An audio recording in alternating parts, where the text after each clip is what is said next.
Tonight I'd like to begin by reading from the 2 Corinthian letter in chapter 9, verses 12 and 13. I'm going to read this from the King James Version of the Scripture. It says there, "For the administration of this service not only supplieth the want of the saints, but is abundant also by many thanksgivings unto God. Whilst by the experiment of this ministration they glorify God for your professed subjection unto the gospel of Christ, and for your liberal distribution unto them and unto all men."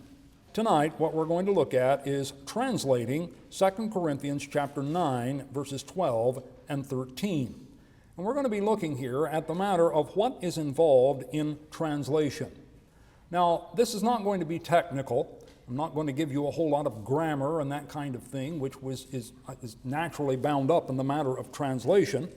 And for those who may be watching later on by YouTube or the internet, I'm going to clarify that I'm not covering all of the technicalities of analysis, transfer, restructuring, and testing, as is sometimes part of the translation process.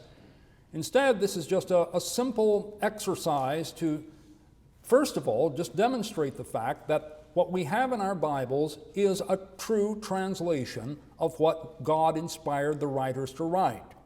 That is to say, that it is not so lost and so long ago that it's not possible to take what was said long ago and put it into modern English. But then the second thing tonight is to demonstrate a number of different things relative to philosophy of translation. And in particular, I'm going to emphasize the fact that we sometimes use the expression word for word when we're talking about our translation, and I'm going to demonstrate tonight that a word for word is not a translation, because if that's all you had, you would not be able to understand it. And I'm going to demonstrate that here in just a little bit. But I pointed out earlier in the week that translation is a process that attempts to balance three characteristics or three features: accuracy, elegance, and readability. And balancing these three things is kind of like solving a Rubik's Cube. Those of you who remember this thing, remember that you twist the parts around until you get all the colors the same on each side. And I never could learn that. I know there's a trick to it, and I never bothered to learn it. But every time you get almost all of the red on one side and you start twisting it around to try to get that last piece red, then you mess up one of the other pieces red. And so it's a balancing act, and so I use that as kind of an analogy to translation of the Scripture, or anything for that matter, that balancing accuracy, elegance, and readability is a bit tricky. So what we're going to do tonight is translate 2 Corinthians chapter 9, verses 12 and 13 in a very simple way, and I've got way more material here than I think I can realistically cover. I'm still working on this, trying to get it where I think it's better, but just didn't have the time quite to get it there, but we'll use what we have tonight. So first of all, I'm going to show you a picture here. This is an ancient manuscript of 2 Corinthians chapter 9, verses 12 and 13. This manuscript is labeled or cataloged as P46. P means it's made and written on papyrus. 46 means it's the 46th papyrus that was discovered. This thing was copied by hand by someone sometime between the year 150 and 250. And you'll notice, if you look closely, that there are no spaces between the words, and the scholars call this writing style scriptio continua, which means there's no spaces between the words or between the sentences. The only place there's a space is right there, where there is a seam in the papyrus, which the copyist simply skipped over and went right on without apparently thinking too much about it. So what you got here then is, like I said, 2 Corinthians 9, verses 12 and 13. There are the two verses right there. Now, when translators today translate, they don't translate from this. They take that Greek text that I was talking about last night, the Nestle Aland 28th edition, or the United Bible Society's text, the 5th edition, and translate from it. What you're looking at here then, right there, is the passage we're interested in. And tonight I'm going to take this section of Scripture and I'm going to put it on a screen like this. And then what we're going to do is work through it a word at a time, or at least in a sense we're going to. I know there's a lot here, so we're not going to just really go into the detail. But we're going to take a series of steps that will take what you're looking at here and put it into English and not just put it into English words, but to put it into English sentences. It's one thing to put it into English words. About anybody can do that if you just look close enough and pull out the lexicon. But there are a series of steps that are necessary to get it from Greek to English that is readable. And this is important, I think, to emphasize because, like I said, a lot of times I think there's a misconception that translation is sort of like exchanging 4 quarters for a dollar bill. You just change out one word in the Greek for one word in the English that means the same thing, and you go through and all down the sentence, and when you get to the bottom of the paragraph or the end of the book, you have a translation. Well, it doesn't quite work that way. So we're going to begin by making an interlinear translation. You remember, in between the lines, like we talked about the other night. And when we do so, what we're going to do is take a series of steps that's kind of like we did the other night with the Spanish sentence, in which you're sitting at the dinner table and you announce to the people that I need to wash my hands first before we eat. And if you say it in Spanish, you'll say it one way, but if you say it in English, you'll say it another way, at least grammatically and the sentence structure. And I walked through all those differences there and steps that we took to get from one language to the other to demonstrate that you don't just take a word in one language and give it another word in the other language and back and forth till you get to the end. Because what we did as we walked through the process, I actually added a word to the English sentence, I changed a word from the Spanish to the English, and I deleted a word in order to make a correct and viable and clear English sentence. So we're going to make an interlinear translation. This is a picture I showed you the other night where they had the Latin Bible for a couple of hundred years, and then someone came along and marred the beauty of this manuscript by scribbling Anglo-Saxon in between the lines, and that in between the lines is called an interlinear translation. This is 2 Corinthians chapter 9, verses 12 and 13, and we're going to put our translation right there. We're going to take the first word and put a word there, and the next word, and the next word, just like that, all the way through this whole section, and then we're going to see what we come out with as we finish that. But there are some preliminary considerations we need to think about before we do that. And number one, we need to remember that sometimes we will need more than one word to translate one word. In other words, sometimes Greek, especially with verbs, there will be a whole phrase in English that is necessary simply to express that one word. Now, when you do that, really in a way, you've immediately forfeited the word-for-word principle. Because if you take 3 words to translate one word, that's not word for word anymore, is it? You've got 3 for 1. That's like, I don't know, $1 for 6 quarters. It's kind of like that. And so we also need to point out, too, that the definition of each word that we quote-unquote translate, that we start with, is not necessarily the one that we will end up with in the finished translation. And we need to remember that words really do not have a meaning. I sometimes hear people say that this word has this meaning. Well, words don't have a meaning, they have a semantic range, meaning that sometimes a word means one thing in one place and another thing in another place or context, and it depends on what the context is and the setting and circumstance. Just to give you an example, here's the English word key. When I say key and I spell it up there, I know what probably pops into your mind, what we might secondarily call an unlocking tool, which is a thing that we call a door key. And that's what usually pops into our mind, and the reason is because that's the way we most often use the word key. But key is also a solution to a problem, a key to a puzzle, for example.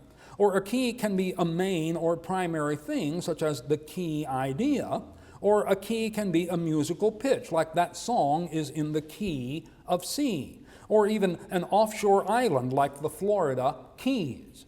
So you see that a word is actually flexible a lot of times when we don't think that much about it. And most words are like this. They have a range of meaning instead of simply a simple and one-for-one meaning.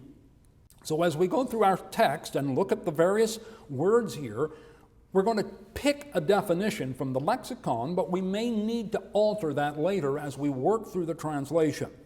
So let's clear some of this away and make some room for ourselves. The first word up there in red is that little word right there, and in English letters it's spelled like that. And then if you look it up in the lexicon, you'll get a number of different definitions like these. For example, that, since, because, or other nuances depending on the context. Now, I'm not going to get all technical and tell you exactly why I'm picking that one, but we're going to pick that one just to get us started off here. So we're going to put because right under that word, and then we're going to go to the next word, and it's a thing that looks like the letter N with a long tail and a curly Q on top. And that word really is just simply the word the. Now the problem with this, of course, is then that Greek has 24 different spellings for the word the. They all look kind of like this. And the one that we have is that one right there. Now, for now, just the word the will work just fine, so we'll put it there. The next one is that word right there, and when you put it into English letters, it looks like this. And here are some of the possible meanings for this word, and actually there are a number of them that we could notice on down the line here. Now, for the sake of brevity, again, I'm not going to get technical. I'm just going to say, okay, we're going to pick that one right there, and we're going to put it up there. Now, it gets a little trickier, because what we've got next in this word right here is also the word the in the original language. And here again are those 24 forms. Here's the one we had the first time, but now we've got this one. And this one doesn't just mean the, but it means of thee. So we need to put that up there as of thee. Okay, I'm hurrying, but let's keep going. The next one is like this and spelled in English letters like that. And its basic meanings are service, ministry, worship. In the context, I know worship won't work. And we've already used the word ministry with the third word in the sentence there, diakonia. So we don't want to say ministry again. So you see, we're just going to pick one. We're going to go with service here. But the problem here now is that the form of this word means of service. So we're going to put of service up here. And then next of all, this word is spelled like this in English letters. And basically, this word means this. But just like the Greek word for thee, also the Greek word for this has 24 different spellings depending on the grammatical usage that it has in a given context or in a given phrase. And the one that we have right there simply means of this. Okay, so let's put of this up there. Now what we're left with now in this first phrase is this little three-word expression here spelled in English like that. And it means not only is. All right, so let's put that up there. Not only is. Okay, now I'm not going to present a dry presentation here of walking you through every word of this. It's kind of like you watch those cooking shows, you know, whenever the guy's cooking and he's already prepared his pesto over here or his pasta or whatever, and so he brings it out already prepared to go ahead and show you how the recipe comes together. And so that's what I'm going to do here. I'm going to cut some corners. I've already done for the rest of this what I just showed you for the first one. Okay, so what we've essentially done here is make an interlinear translation. And after we pull it out from between the lines and put it in a nice clean printing, it looks like this. Now, before I read it, though, I want to ask you as I read along to think about in your mind what you believe, what you sense to be the outstanding characteristic about this translation that I'm about to read. It goes like this. Because the ministry of service of this not only is completely filling up the deficiencies of saints, but also abounding through many thanksgivings to God.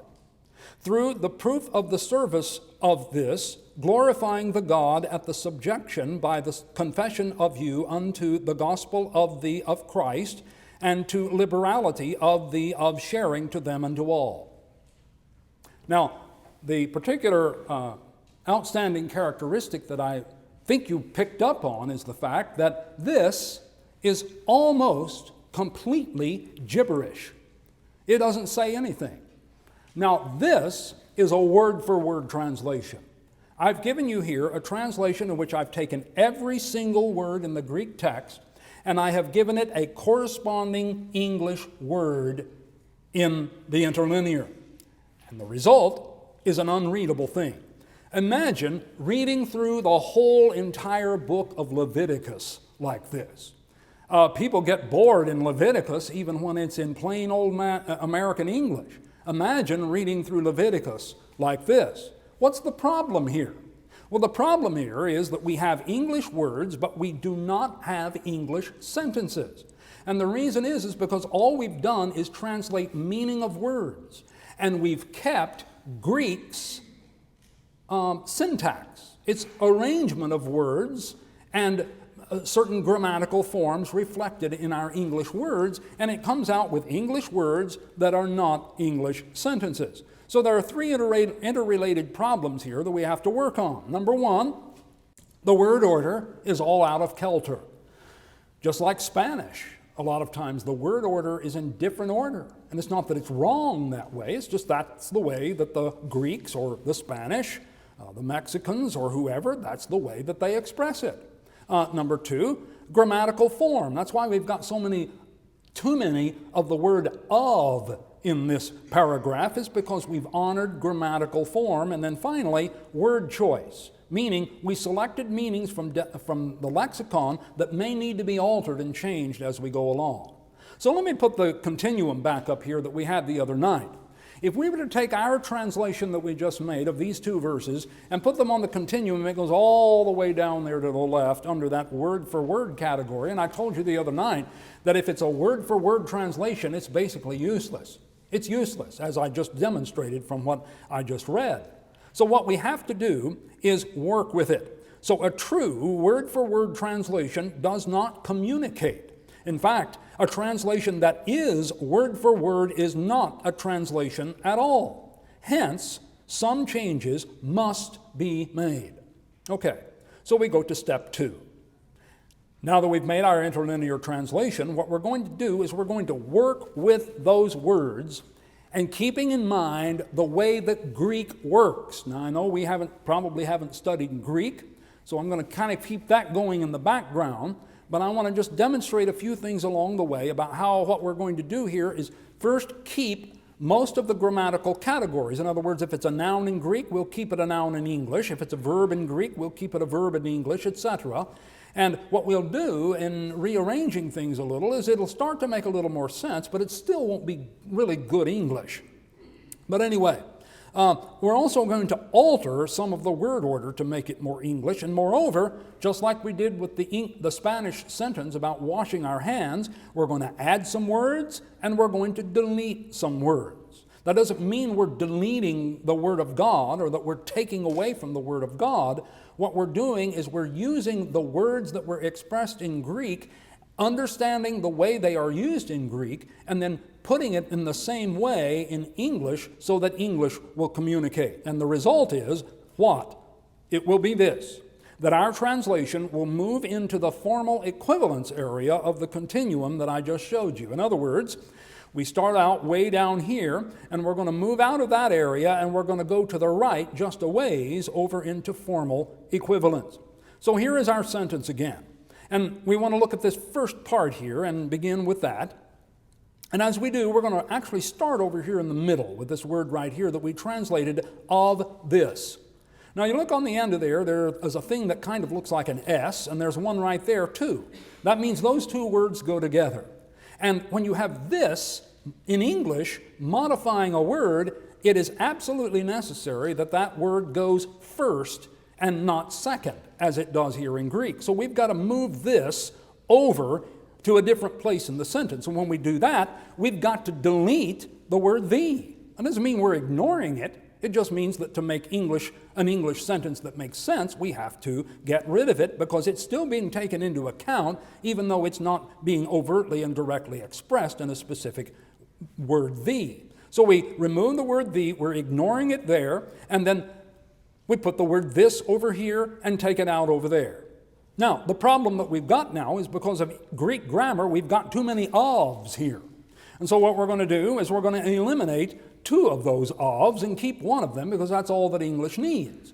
So I think we've pretty well worked through that expression. And then down at the end of the sentence is the word is here. Now this is an expression, not only is.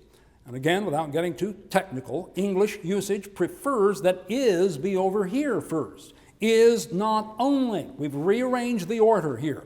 Okay? So here's what we've done. The first phrase of verse 12 that was like this, because the ministry of the of service is this not only is, we've changed to because the ministry of this service is not only. Now, does that make more sense? It certainly does, I hope. So, it's important to note, though, that each alteration that we make forces our phrase farther and farther to the right on the continuum. We're way over here where we started, but as we make changes, we're moving that thing a little bit along as we, again, back up and do it again. We're moving it over little by little as we go along. Okay, so there we are. We finished the first one. Let's go now and move it up to the top there, and let's start with the next one. Now, what we've got to do here, too, is just like the other. We've got too many ofs here, and this is because of the genitive case, as they call it, in the Greek language. But English doesn't require all of that and can't even reflect. It hasn't even got a way to reflect that. That's why it sounds so strange, and that's why there are so many ofs in here. We got to get rid of one. And so we take that one out, and it doesn't matter which one, really. But, well, actually it does in this case. But either way, so we eliminate an of here because basically when we eliminate an of, we're saying, okay, Greek grammar doesn't apply here. It's English. Hence, we don't need of. All right? Next thing is up here in the first part of the phrase, we've got this little phrase, is not only, and then we got but also down below. That's a coordinate phrase, and hence requires that verb is for English in both phrases, you see. All right, so but is also. Now I want you to note there that where I added the word is in yellow up there between but and also, notice that is on italics. Now if you open your King James Bible there on the pew and just look at any page, and many times on the page, where you see italicized words, that's what the translators are telling you, or that's what the text is telling you. If that word is italicized, it's saying the translators added it just like I did right there in order to clarify and to round out the sense of the sentence.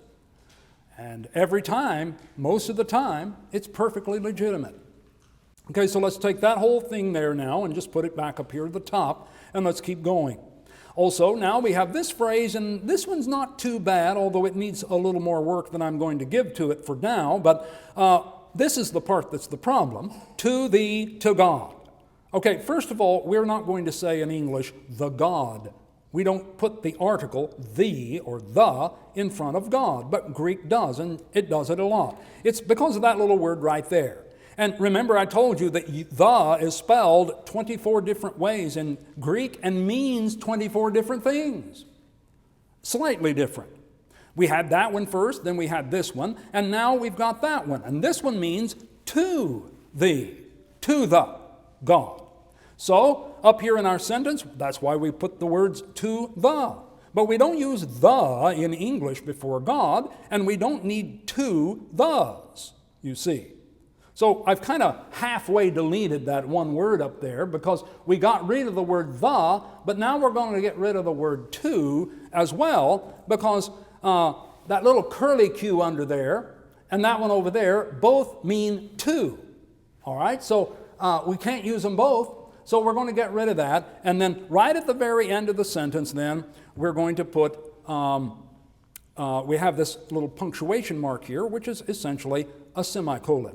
So we need that also in this sentence. And so we highlight it here in red to say, okay, we're going to move it to the top. We just keep going here, and we keep working through this. Here it is again. I'll go quickly because we've already seen this once. Taftis means of this. We need to move that in front of the word that it modifies. We delete the article related to it. We're essentially not translating that one in Greek. And then we are stuck now again with three ofs, and we don't need all three. We only need one. And then after that, we're going to eliminate this there and move this over here so that it says through the proof of this service. And then the next thing, boy, here it is again, that troublesome article. Again, it's right there in the original. And once again, 24 different forms. We've had those three highlighted in orange, yellow rather, and now we've got this one. And all this is a direct object marker. For all intents and purposes, we don't express that way in English, so we're not going to use it. And we're not going to put it in there because it only confuses the reader. It doesn't help them to put that word in there.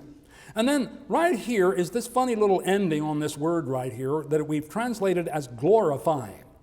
Now, glorifying is a participle in English, but English cannot reflect singularity or plurality with participles, but Greek does everywhere.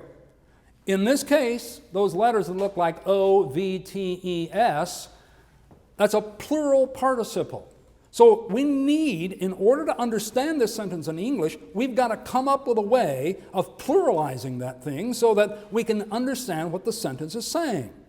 So we can add a verb phrase and turn the whole thing into a verb phrase. They are glorifying. But notice, I've italicized it like the King James translators do, the New King James translators do, the New American Standard Bible translators do. Just look in any of those translations again, I repeat. Where you see italics, that's where they've added words for clarity. And so that's what we've done here with this. One more thing then on this sentence is right there, we need a comma. So we're going to put a comma in there. Now let's put this all together now and move this up to the top. We'll try to keep going on and get on through this as quickly as we can. Next of all, we have this odd little thing going on here at the beginning of this sentence. It's not really that odd, frankly, but that little word at the beginning there, we've translated it as at. But one thing I learned in taking Greek a long time ago was that the little definitions that they give you in introductory grammar books for prepositions only apply, it seems, in the little workbook exercises. Because when you start looking at the real thing, you find out, well, those are a whole lot more flexible than they would at first lead you to believe in the grammar books. So really here, in this place, epi, that little word there, actually is probably better as for, okay? Now, the next thing right here, imon, means of you. Now that's a possessive. And in English, we must put the possessive in front of the thing that is possessed. When we do that, we're going to need to eliminate the article, and then we're going to move the word your over here and disregard of you. We've moved it and we've changed it. Notice it was of you, now it's your, and it's in a different place, and we've eliminated of you. Then last of all, way over here, we have the gospel, to the gospel of the, and then we need to put part of the next line down there, of Christ. Now notice, to the gospel of Christ. What have we got? We've got that of problem again. We still have too many ofs here. And again, what do we got? We have that word for thee. Only this time, we've got this one. Okay? This one means of thee, as I've indicated in the translation here. But we already have of Christ down there, and we don't put thee, typically anyway, in front of Christ. So we can't use that. We can't translate accurately by putting that in there. All right? And then last of all, we get to the bottom of this. Okay, this last sentence. Now, this little word right here is an interesting thing. It's what we translated to liberality. Now, it's an abstract noun, and English requires this. It requires the word thee, even though the word thee is not in the original.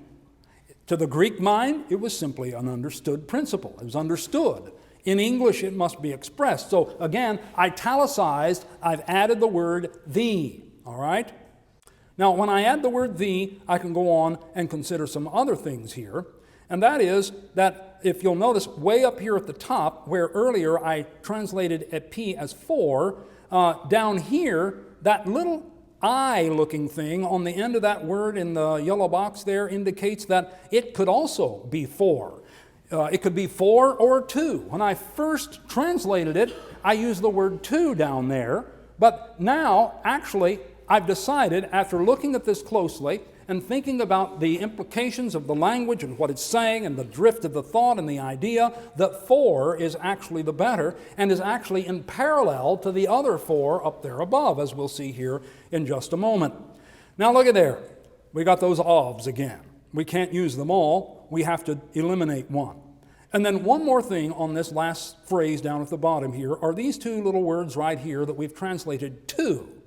And it's like this. Let's read that starting right after Christ. It says, and for the liberality of the sharing to them and to all. Now, I saw some folks carrying some cookies and things in here tonight. And imagine if someone walked up to you and said, you were carrying the cookies, or maybe they were your cookies that you provided, and they said, "Are you going to share those to me?" You'd think, well, I understand what you mean, but that sounds kind of funny. What do you mean, share them to you? Because we say, share them with you. Now, that little word there that's spelled looks like E-I-S. As far as I know, I don't remember where there's an actual definition in a dictionary that says it means with. But as far as English idiom is concerned, and what Paul's saying here, he's saying the way we would say it is not sharing to them, but sharing with them. So I'm going to say with them instead of to them. All right? So here's the phrase as we move it now up here. Okay, so we've got a pretty good translation here going. It's not perfect. It probably needs some more work. And in fact, it probably needs a group of people a lot smarter than I am working on it to really work this thing out and make it into a really good translation. But before we go on, I think there's one thing here before we finish this that needs a little clarification, and that is that phrase, the liberality of the sharing. Now, I think if we read this translation and we really pondered it and we really meditated it and we repeated it ourselves over and over again, it would kind of begin to work its way into our mind. But if we simplified the English a little bit, it would get right in. And that's what we need to do with this. So, of the sharing comes from this little word right here. And I told you I wasn't going to use any technical terms, but on this, we'll make an exception simply because we're illustrating a point here. This is what is called an attributed genitive, and what it means is that the noun that I just highlighted right in front of it turns into an attributive adjective of that word. Okay? So, to make a long story short, it ends up being the liberal sharing. The liberal sharing. Does that make more sense? And for the liberal sharing with them and with all. That's a little better, isn't it? Now, one more thing. The word "thee" right there. If we study this passage and we think about it and we keep thinking about it, the liberal sharing, whose liberal sharing is he talking about here? He's talking about the liberal sharing of the Corinthians. And he's writing to the Corinthians, isn't he? What does he call the Corinthians when he writes to them? He calls them you, doesn't he? And so it looks to me like that it would be perfectly appropriate in this place to put the word your there in the place of thee and italicize it, indicating that it's been added, but we've taken that meaning and that idea from the context, not from any particular word in that phrase, but from the context. We've illustrated the phrase. So it now reads like this: and for your liberal sharing with them and with all. So let's put this all together now. Okay? There it is, kind of chunked together. Let's see if we can make it a little neater looking. And now let's see how it reads. It says, because the ministry of this service is not only filling up the deficiencies of the saints, but is also abounding through many thanksgivings to God. Through the proof of this service, they are glorifying God for the subjection of your confession to the gospel of Christ and for your liberal sharing with them and with all. Now, that's certainly better than it was, I do believe. But I think it can be better than this, in fact. We could spend some time and maybe make this a better translation than it is. But at this point, I think we can safely say that what was a word-for-word interlinear translation has now become a formal equivalence translation. Because essentially what we have done is we have moved by changing phrases and making the sentences into English sentences, at least getting it in that direction. What we've done is we've moved our translation to the right along the spectrum here, so that what we've essentially done is moved it over now into the formal equivalence column. It's actually understandable.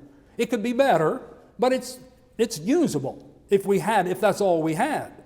And what this means is then that we've put our translation in the category of the King James, the New King James, the New American Standard Bible, the English Standard Version, and the Legacy Standard Bible. Now, I guess I could stop here, and perhaps I should. Maybe I should quit and call it an end. But I want to give just a little bit more information, and I hope you will indulge me, because what we're dealing with now is really one of the controversies about translation. And that is, since a word for word, an absolute word for word, is unreadable and needs something done to it to make it readable, then the question becomes, okay, how do you do that? Well, the way you do that is what I just demonstrated. You work with the sentences, having the knowledge of the Greek grammar and how the sentence is working, going on in the background, and you make it into an English sentence. But if you can do those kinds of things, why can't you do more? Now, I can't remember anywhere in the writings of the Apostle Paul where he said, you can't do more. In fact, in reality, we've picked a passage that's pretty easy. There may be some places where you have to do more in order for the sentence or the phrase to make sense. So I'm going to invite you to indulge me just a little bit here on step 3. And what we're going to do now is we're going to alter more grammatical categories, we're going to alter more of the word order, and we're going to alter some of our word choices. And when we do that, the result is going to be that we're going to move our translation more into the functional equivalence area of the spectrum. We're going to go from here and we're going to move it down over in this direction. So here's our translation as it is. Now what we're going to do, I'm not going to reinvent the wheel tonight. I'm going to use an already published functional equivalence translation, one that is very popular in the world today, and that's the New International Version. And what I'm going to do is I'm going to underline the parts in our translation and compare them with what the NIV does in their translation. So, a phrase at a time, I'll try to expedite the time as much as reasonable. So we start with the word because. Because the ministry of this service is not only filling up the deficiencies of the saints, etc. When you look over here, there is no word because. There's no word because I know that the NIV translators are taking into account the context of, say, verses 9, 10, and 11, leading up to verse 12, in which the drift and flow of the thought patterns simply incorporate this idea of because. All right? The next thing is the phrase, the ministry of this service. They have made it this service that you perform. Notice, they've used the word service where I use the word ministry. And if you remember back when we looked up the word diakonia, it can mean service, it can mean ministry, it can mean other things in that similar category. So all they've done is just picked a different definition than I did for this word. Now, what they did on this other phrase, of this service, notice how that they're changing the grammatical category. What I have in our translation is of this service is a prepositional phrase incorporating a demonstrative, this, and the noun, service. The NIV turns it into a verb phrase, that you perform. And it's really very clear, isn't it? This service that you perform is not only, etc., etc. Let's look at the next phrase. Not only filling up the deficiencies. Now, really, there's a deficiency in that. There's a deficiency in that translation right there. Because when I talk about the deficiencies of the saints, when we word it that way, it makes it sound like they're kind of incompetent. They don't have this or they don't have that ability. And the problem is not that they're incompetent, that they've got deficiencies. The problem is that they are poor and they need some financial help. That's what they need. They have needs. And so that's what the NIV does, is they render the phrase supplying the needs. They take the word filling up as we took it literally, and they give it a designative kind of meaning of supplying. And then the same for deficiencies, they use the term the needs. So it reads, the service that you perform is not only supplying the needs, etc., etc. Now, next of all, we have the word saints. Now, the word that we translated saints means the holy people. The holy people. Now, the common way of translating this is saints. But a lot of people have noticed over the years, and I think there's some validity to this, that the word saints in English is a word that has a lot of religious baggage that never attached to the word that Paul used in Greek. What am I talking about? Well, I'm talking about the canonized saints. The saints of the Catholic Church, you know. Those individuals who were outstanding for some particular spiritual service, who, after they died, the hierarchy of Catholicism pronounced them to be saints. Well, we know there's no such a thing in the Word of God. But that's the way the word saints is most commonly used among English-speaking people. And I remember when I was young and I first started studying the Bible and I read the word saints, I thought, saints? Really? Well, yes, really, but not in the sense in which it is used in Catholicism. Here, as the NIV renders it, simply, the Lord's people. Now, saints means the holy people. And the Lord's people, if they're truly the Lord's people, they're holy, aren't they? They should be. Another version calls them believers. This is a sticky matter. You know, the saints is nice and clean because it's one word for the word the and one word for the word agios, saint. But the English word saint has a lot of baggage. If you want to translate the sentence and not bring in that baggage, you got to use something else. Lord's people, as what the NIV opted for. Other translations go with other things. Here the word thanksgivings. And about the only time that in our everyday language we use the word thanksgivings in the plural is when we're talking about thanksgivings of past years, maybe. We're telling about how that, in past Thanksgivings, Mom always made turkey and dressing for all the Thanksgivings of my life that I can remember. That's about the only time I can think of where we usually use that word in the plural. What the NIV has done then has said, look, we need to keep that idea of thanks and retain the concept of plurality, but use an expression that people commonly use, or more commonly use, and pluralize it. Since thanksgivings is plural, then we'll pluralize the expression. And so it becomes many expressions of thanks to God. I'll hurry on here. Through the proof of this service, look what they do here. Because of the service by which you have proved yourselves. Notice the word of in our translation, which was very strictly literal, the NIV has interpreted that of, or genitive phrase, as by which you have proved yourselves. Notice, proof in our translation is a noun. Over here, they've turned it into a verb phrase. And the result is very effective. Because of the service by which you have proved yourselves. Isn't that abundantly clear? As opposed to through the proof of this service. The next, for the subjection of your confession. Over here, for the obedience that accompanies your confession. Notice for subjection, they have used the word obedience. Well, when a person obeys, they subject, don't they? They're being submissive or subjective, being a subject, rather, whenever they obey.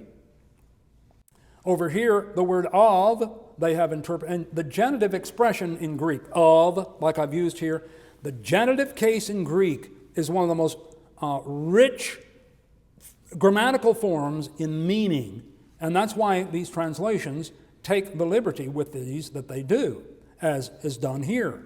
The subjection of your confession becomes for the obedience that accompanies your confession. And then real quick here, your liberal sharing. Now, we worked with that a little bit to get it to where it is, but like I said, any of this could probably be improved upon. So the NIV translators have rendered it your generosity in sharing. Where we have your, a possessive pronoun, and liberal, an adjective, and sharing, a noun, they have your pronoun, generosity, a noun, and then a prepositional phrase, in sharing. And then last of all, with all. Now that's very literal in our translation, with all. The NIV puts it in idiomatic expression, with everyone else. It's the same thing, the same people, the same idea, simply expressed differently. Okay, so I borrowed and piggybacked off the NIV here for the next step. So what we've done is we've moved our translation now to a functional equivalence translation, or really we just use the NIV to illustrate the point. Well, I'm not going to hold you all tonight as long as I have been, so I'm going to go ahead and truncate my last one, step 4. Step 4 is to completely disregard Greek grammatical categories and simply use nothing but English expression. Use strictly English word order and use word choices that fit most naturally with English syntax and forms of expression. And the result is that our translation will move more into that natural language area of the spectrum from here over into this area over here. So here's our translation. And rather than go phrase by phrase by phrase by phrase again, I'm going to be a little short on this and just read from a natural language translation, one that I pointed out the other night, the New Living Translation. Now, our translation begins, because the ministry of this service is not only filling up the deficiencies of the saints, but is also abounding through many thanksgivings to God. Now, you'll notice that the NLT completely, not even the NIV does this, not as much anyway. The NLT, as we're going to see here, completely restructures not just a word here back and forth or a little bit of word order, but completely restructures the whole sentence. The ministry of this service is not only filling up the deficiencies of the saints, but is also abounding through many thanksgivings to God. The translators say we see two things going on there. So, they say, like this. So two good things will result from this ministry of giving. The needs of the believers, or the saints, or the Lord's people, in Jerusalem. They've incorporated that just to tell you where these people are that they're sending this money to, even though it's not in the Greek text. The needs of the believers in Jerusalem will be met, and they will joyfully express their thanks to God. Now, what they've done here then is take the basic idea, and this is so-called thought-for-thought translation, rather than word for word. The idea being, what does the text say? And then find the way to say it in idiomatic English with no effort to tie it to Greek grammar or Greek sentence structure. Then in verse 13, we'll read in our translation, through the proof of this service, they are glorifying God for the subjection of your confession to the gospel of Christ and for your liberal sharing with them and with all. The NLT here says, as a result of your ministry, they will give glory to God. For your generosity to them and to all believers will prove that you are obedient to the good news of Christ. All right? I'll just make the point again. Without analyzing every little turn of phrase, you can see that essentially they have restructured the whole sentence. So what this does then is it turns our translation from a formal equivalence and moves it over here to a natural language translation, which is, we now call it the NLT, now that it's been analyzed the way we've done it. Now I'm going to wrap it up here. We've taken these words in the Greek and we've given them a word-for-word rendering and seen that it can't work and make sense and be anything that anybody would want to read. It's hard enough to get people to read the Bible, but if we give them a word-for-word translation, nobody's going to read the Bible.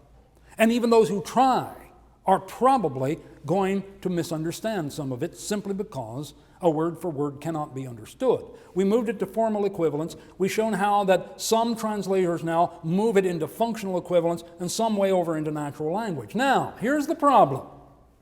And I know this, and I know some of you maybe are sitting out there thinking about this the whole time.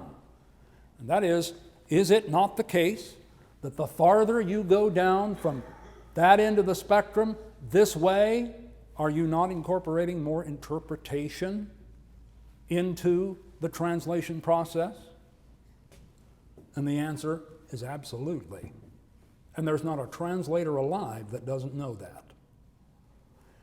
Now, that doesn't mean that on the far end of the spectrum there's no interpretation. I'm going to talk about this tomorrow afternoon.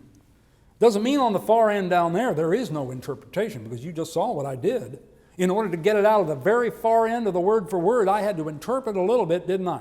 And I had to change some things around in order to get it over here where we can read it. So I put a little bit of interpretation in there. But when you start totally restructuring the whole sentence, you're putting interpretation in there. And so that's why I argue that when we study our Bible, we need to study our Bible with a formal equivalence translation. Especially our teachers. I believe our teachers need to teach out of formal equivalence translations. But other translations do have a function, I believe.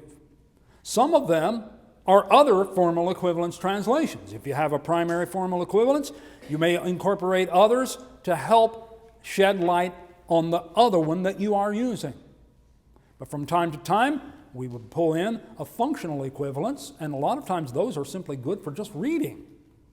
And even the natural language translation has its place, although I would argue that the farther you come this way, and paraphrase is useless, by the way, something that is way over here inside this arrow is really not worth much, frankly, as a Bible. It may be interesting reading, it may be a fun book to read, but it's not going to be the Bible.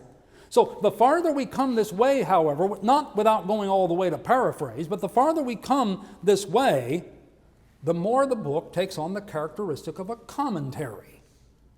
Now, we're not afraid of reading commentaries, are we? No, we use them a lot. Preachers have used commentaries for a long time. And so, if you want to just think of extending this continuum way on over here somewhere, you can put your commentary over here and put your natural language translation over here and your formal equivalence translation over there. Over there, that formal equivalence, that's your guidepost. That's what you're hitched to. And then the others are simply to shed light and to cast understanding back into that. Let me wind up here. I said I was not going to keep you, but I seem like I am. I want to say what Bill Mounts, who is a Greek scholar who has published textbooks that lots of seminaries use. Here's what he says on natural language translation, and I agree with him. And he talks about the NLT translation in this quote. This is from a video on YouTube.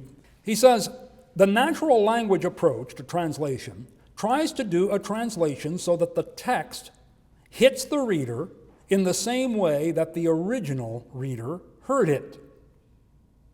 Concerning the NLT, he says, I really like the NLT, the New Living Translation. I'm going to say something harsh about it, but I want to preface, I really like the NLT. He says, when I want to see what a bunch of really smart people think the Bible means, I flip through the NLT all the time, especially the Old Testament. Well, that's the same thing we do when we open a commentary. We think that commentators are pretty smart people, and they have to be, I guess, to write a commentary. And a lot of times, the modern commentaries are the same people writing those commentaries that are working on these translation committees. So, if we're going to read a modern translation, you may get to investigating a little bit and finding out that the author of that commentary was actually on the translation committee of your favorite translation, or one of your least favorite translations. So he says, when I want to see what a bunch of really smart people think the Bible means, I flip through the NLT all the time, especially the Old Testament. Can't beat the NLT and the New International Version in reading the Old Testament. It will change the way you read the Old Testament for the good. And I'm afraid sometimes we don't read it enough, and maybe it's because we find it difficult. Going on, he said, but the problem with any natural language translation is that you don't know whether you're reading the Bible or whether you're reading the translators. When I'm reading the Bible, he says, I want to know that what I'm reading is at least basically what the text says. So on the one hand, this gentleman is suggesting that you can benefit by reading some of the translations that are on the right end of the spectrum down here toward natural language, but that doesn't mean you just have to accept wholesale and completely everything that's in them. You know, I've said a lot of good about the NLT, but if you had the time tonight, and we don't, I could give you a whole list of passages about things that I think are real problems. But when you go back and read the Proverbs, the Proverbs come to life. And they are very earthy and very gritty in a way that they aren't in a formal equivalence translation.